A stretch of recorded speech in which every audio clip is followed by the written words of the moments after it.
Y aprovechando la fecha en que Messi debutó con el Barça, quiero hacer este video para hablar en detalle de un hecho que cambió el fútbol para siempre, que cambió la historia de este deporte y que creo que pone en valor y en justa medida el verdadero impacto que tuvo la irrupción de Messi en el fútbol.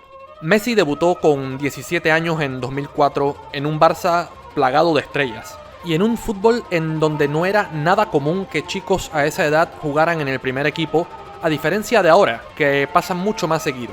Tenía por delante a un tridente consagrado, con Eto'o, Yuli y Ronaldinho, por lo que en esos años no tuvo tanta actividad. Recuerdo perfectamente ese primer gol contra el Albacete.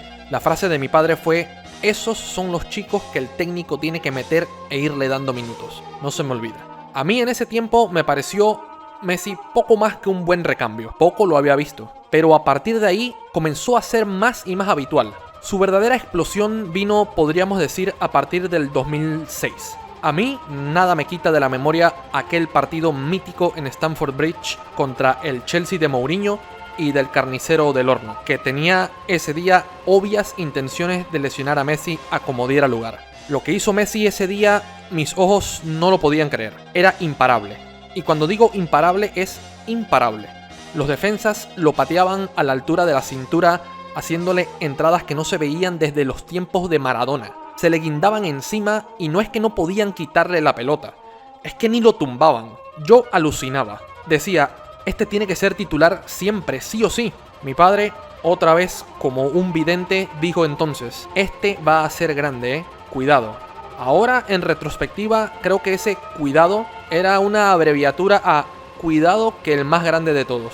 Aquel Barça, tras la que yo diría fue de las eliminatorias más duras que jamás se han jugado, eliminó al Chelsea y terminó alzando esa Champions. Poco después, la poca hambre de títulos de las estrellas de aquel 11 terminaría hundiendo ese barco y derivaría todo en la salida de Rijkaard, Ronaldinho, Deco, entre otros. Parecía que venían temporadas de transición mientras el Barça encontraba otra vez su rumbo. Laporta, en un acto de valentía o desesperación, nunca lo sabremos en realidad, subió al primer equipo a un Guardiola que debutaba como técnico en la élite. Pero Guardiola no improvisa. Guardiola sabía lo que tenía en casa, sabía a lo que quería jugar y sabía lo que podía conseguir. El de San Pedor agarró un grupo joven, de casa, con ambición y que creyeron a ciegas en su mensaje y los transformó en leyendas. Con un juego excelso, fue muy superior a todo rival al que se enfrentaron durante esa primera temporada e inevitablemente lo terminaron ganando todo: Liga, Copa, Champions. Pero repito, no fueron solo los títulos, fue el cómo. Y es importante destacarlo porque el cómo fue lo que cambió la historia del fútbol para siempre. A día de hoy, Guardiola sigue destacando con su estilo a todo equipo que entrena, pero ese nivel de excelencia, ese nivel de fútbol que paralizaba al mundo, que enmudecía a la afición rival, que desmoralizaba al oponente al verse tan insultantemente superado, solo se vio con aquel Barcelona. Y aquel Barcelona tenía un elemento diferencial, un elemento irreplicable y único: Lionel Messi. Cuando aquel Barça inició su arranque, Messi jugaba por el extremo derecho, bien pegado a la banda. Ahí era descomunal. Desequilibraba, filtraba, combinaba y presionaba como un loco. Un aspecto que a día de hoy la gente ha olvidado por completo. Pero en esos primeros años, Messi asfixiaba a los rivales con su presión rápida y constante, a la que había que sumarle el nerviosismo que infundía en los defensas al saber que si perdías la pelota con Messi era letal. En esa primera temporada, a medida que pasaron las jornadas y las eliminatorias en Europa, los números empezaron a ser escandalosos. Goleadas consecutivas y de magnitudes que no se veían desde los años 50, posesiones de balón por encima del 80% y sobre todo una sensación de que no importa quién estuviera enfrente, parecía que jugaban contra rivales de 3 o 4 categorías por debajo. En la recta final de aquella temporada, tras un par de pinchazos inesperados en Liga, el Barcelona le tocaba visitar al Trampas al Bernabéu. Un Madrid que ahora, en el presente, la prensa vende como un equipo mediocre, pero que en ese momento ensalzaban y encumbraban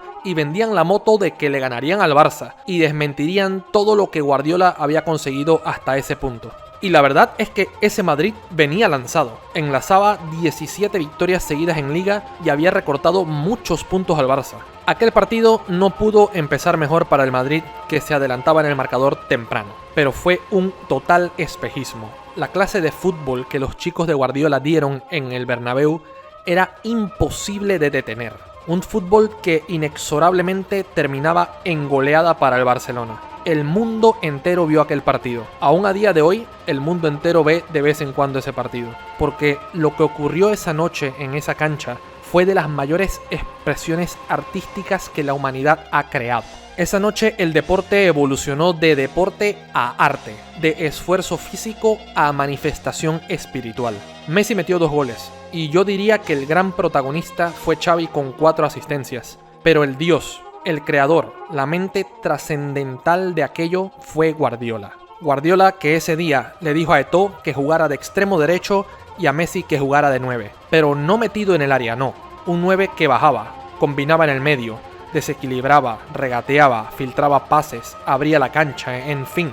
Algo que nunca antes se había hecho. Algo que ningún otro jugador en el planeta podía hacer. Aquel ajuste destruyó por completo a aquel Real Madrid y a partir de entonces Guardiola lo empezó a utilizar como el plan A. Y siguió pasando, no lo podían detener. Si las defensas salían de su zona a perseguir a Messi, dejaban el espacio y los castigaba a las espaldas. Si lo esperaban en el área, entraba regateando y combinando a la meta con todo y balón. El esquema de Guardiola parecía perfecto, pero si en esa ecuación estaba Messi, el juego tomaba una dimensión inefable. El Barcelona ganó el triplete, maravilló al mundo y puso a temblar al resto del planeta fútbol. Era un equipo que había ganado todo, con un fenómeno en sus líneas, con juventud. Había que hacer algo o este equipo se llevaría todos los títulos en los próximos 10 años, y con facilidad. Esa era la magnitud de la diferencia entre el Barcelona y el resto. Todos sabían que incluso el mejor de los equipos, si se enfrentaba a ese Barcelona 100 veces, perdía 99. Y el mundo cambió, el mundo del fútbol cambió. El mercado de fichajes en Europa, que desde que se tiene registro promediaba los 500 millones cada verano en su totalidad al sumar todas las transferencias, ese verano saltó a los 2.500 millones. Solo el Real Madrid, rival directo en España, fichó por 500 millones superestrellas de todo el mundo. Cristiano Ronaldo, Kaká, Xabi Alonso, Benzema, Bayern Múnich en Alemania y Juventus en Italia hicieron lo propio. El fútbol pasó de los equipos grandes tener 2 o 3 superestrellas, los equipos medios 1 o 2 y muchos equipos pequeños, aunque sea una, a que los equipos pequeños y medianos no tuvieran ninguna y los equipos grandes juntar 6 o 7 superestrellas. El fútbol de élite se desbalanceó completamente. Las ligas, que eran hasta ese entonces muy competitivas, pasaron a ser abrumadoramente dominadas por 1 o 2 equipos. Ligas en las que el campeón hacía 70 o 75 puntos pasaron a ser ganadas con 95 o hasta 100 puntos. La Bundesliga, que había tenido 5 campeones diferentes en los 10 años anteriores, vio como el Bayern ganaría las siguientes 12 ligas. La Serie A, que había tenido 5 campeones diferentes en las últimas 10 ediciones, vio como la Juventus ganó 8 de las siguientes 10. El PSG en Francia, que hasta ese momento solo había ganado 3 ligas en su historia, se alzó con 10 de las siguientes 12. Y en la Premier, aunque los títulos se siguieron repartiendo, la diferencia entre los 6 grandes y el resto se volvió insalvable. En la competición a nivel de Europa, el dato es aún más demoledor. Antes del 2009, hasta 57 equipos diferentes llegaron a cuartos de final de la Champions. A partir del 2009, solo 38 equipos lo han hecho. Y las finales, antes de 2009, 18 equipos diferentes habían llegado. Después del 2009, solo 12. El fútbol se desbalanceó completamente y se dividió en 2 clases sociales. Los super ricos, que fichan todo lo que se mueva, y los demás, que les toca conformarse con lo que queda. El 2009 fue un antes y un después, dejando atrás los tiempos en que podíamos ver una final de Champions a un Porto,